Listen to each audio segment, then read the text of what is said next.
My night, I could have taken Wilson apart. So what happens? He gets the title shot outdoors in a ballpark, and what do I get? A one-way ticket to Palookaville. You was my brother, Charlie. You should have looked out for me a little bit. You should have taken care of me just a little bit so I wouldn't have to take them dives for the short-end money. Well, I had some bets down for you. You saw some money. You don't understand. I could have had class. I could have been a contender. I could have been somebody. Instead of a bum, which is what I am. Let's face it. The words spoken by Marlon Brando in this scene are some of the most famous in film history, and they also show the torment that his character is going throughout the course of the film. On the Waterfront is a very interesting film. On the surface is about Terry Malloy, played by Marlon Brando, and his decision to testify against corrupt union members at his waterfront that he works. But in reality, director Elia Kazan made On the Waterfront to justify his decision on his testimony against former known communist members in the American Communist Party, which got him a lot of negative publicity. He tries to use On the Waterfront to justify his decision by telling his story through the eyes of Terry Malloy, and in doing so, he tells a very riveting story. Now, there's been a lot of debate over whether or not On the Waterfront was indeed Elia Kazan's justification on his testimony, or whether or not it was simply a coincidence that it sprung up at the time of his testimony.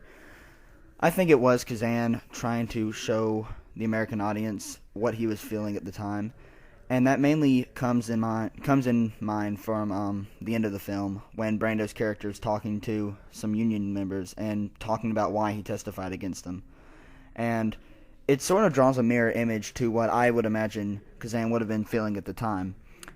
But with all social and political aspects aside, I feel it'd be best to just analyze this film as its own piece without thinking about Kazan at all, because on its own, this film is still very good, even if you had no idea about what Kazan was doing.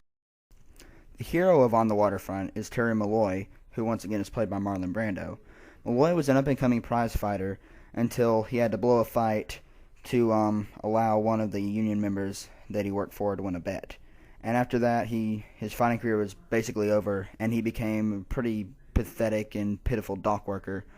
You know, he went from being this big hotshot to just being, one of the dozens and possibly even hundreds working on the waterfront. And this shows, and he has this internal feeling that his life is now, gone to crap, which it has. And you can tell throughout the film that he reminisces about the good old days and wishes that he could go back in time and still be on top. And it shows that even back then, his union had a big amount of control over him and possibly ruined his life.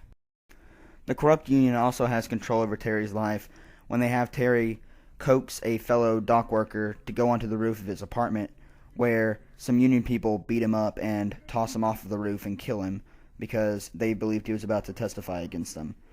And the killing of this man sort of opens the eyes of the people working at the dock, because they see, wait, these guys aren't kidding. And then also, it also causes a preacher to go to the dock, and he gathers a meeting of people, and he decides to start fighting against the corrupt union, and he's trying to have people testify, but they play deaf and dumb, or D&D, which basically means that they don't know anything. If the cops ask them, they don't know anything about what's going on, so it makes the union almost untouchable. But the sister of the person who was pushed off the roof kind of forms a relationship with Terry, and she tries to talk him into testifying, because really, if he testifies, then he can give the cops everything they know. And at first, Terry's wanting to play D&D like the rest of the longshoremen, but throughout the course of the film, he sort of comes to grips with reality, and he decides that he's not going to let this corrupt union of pretty much gangsters control his life anymore, and he ends up testifying in the end. And that's pretty much the whole plot of the film. And if you think it feels sort of loose or weak, I guess you could say, it sort of is. It's not, it's not Amadeus, it's not rich with plot. But what's so great about this film is what's inside, what's in between the major points of the plot. And that exists in the relationship between Brando's character and the love interest, who I'm blanking on her name now. But, they, as you can see on the screen here, they form a pretty strong bond, and the writing's very good between the two.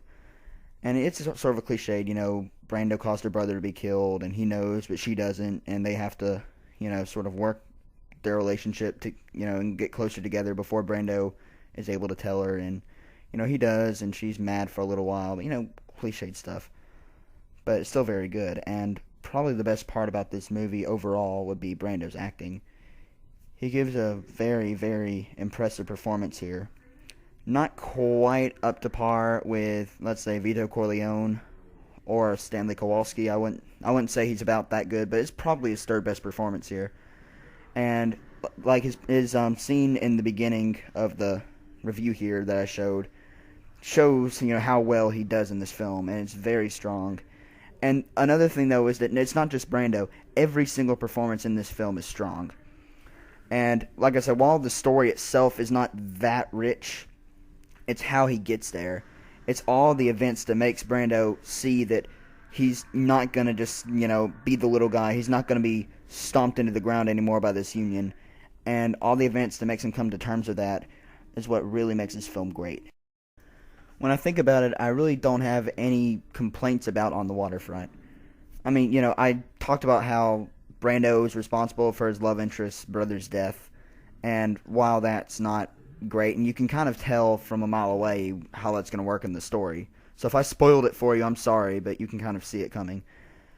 But it's done fairly well because they don't mope around about it for a long time. It happens, and then, 10 minutes later, they're past it. And the way they get past it is also very good. And like I said, I know I said the story's weak, but it's not as much about the story as much as Brando's journey and the journey that his character makes, and the changes he goes through, and the experiences he has, and, just all the life lessons he learns, and everything that he absorbs from his environment and the events around him. And in a way, I think you can go back and relate it to Elia Kazan and what happened with him. And obviously, I'm not a Kazan scholar, and I'm sorry if I got details of that backstory wrong, so if there are any Elia Kazan super fans, I'm sorry. I'm not even sure I'm pronouncing that guy's name right. I'm pretty sure he pronounced it another way, but whatever. And speaking of Kazan, the directing's also very good, and while I know black and white was probably common back in 1954, which was the year this movie was made, I think that they were very smart to use black and white and not color, because like in Raging Bull, the black and white sort of helps you to get into the grit and the kind of awfulness of the environment. And I also think it indirectly shows how bland Brando's life has become and how unimportant it is. And it would have been really cool, and actually this may have been cliched, but it would have been interesting if Kazan decided to make the film color towards the end. Because there's a very powerful scene when Brando's character is standing on the docks talking to his union members about, or not members, his union about why he testified against them. And like I said, I think it's almost probably a direct reflection on what Kazan was feeling. And it's very powerful. And I think that if they decided to use color there, I don't know if that would have been good actually, but it would have been an interesting directive choice.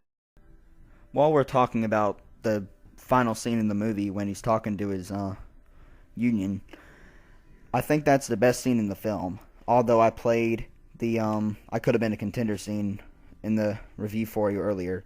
I feel like while that one's well known, the dock scene, while I think I've seen it before, I didn't remember it specifically, and it's one of the most powerful scenes in film history that I've ever seen. And I'm not going to spoil what happens, but it's very, very good. And that causes On the Waterfront to have one of the best endings of any film I've ever seen. Although I probably got a little mixed up when I was trying to explain how you can relate Elia Kazan's personal life to the plot of On the Waterfront. I know I'm not, like I said, I'm not a Kazan scholar, so I'm sorry if I sounded a little, I guess, unconfident. But I hope that didn't hide how much I actually love this film. It's one of my favorites. It's not top 10. It's around top 20 or so. And I got a feeling I'll like it the more every time I watch it, even if you don't think about Kazan. Because I wasn't thinking about Kazan's personal life while watching the film. But even without it, I think it's a great character study.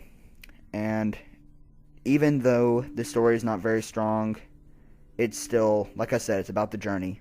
And the journey is so good that I can't give this film anything but a 10 out of 10. And it's also the first film I've reviewed that earns the Vindy Seal of Approval. I hope you guys enjoyed, and I'll see you next time. Oh, no, not the beast! Not the beast! Ah!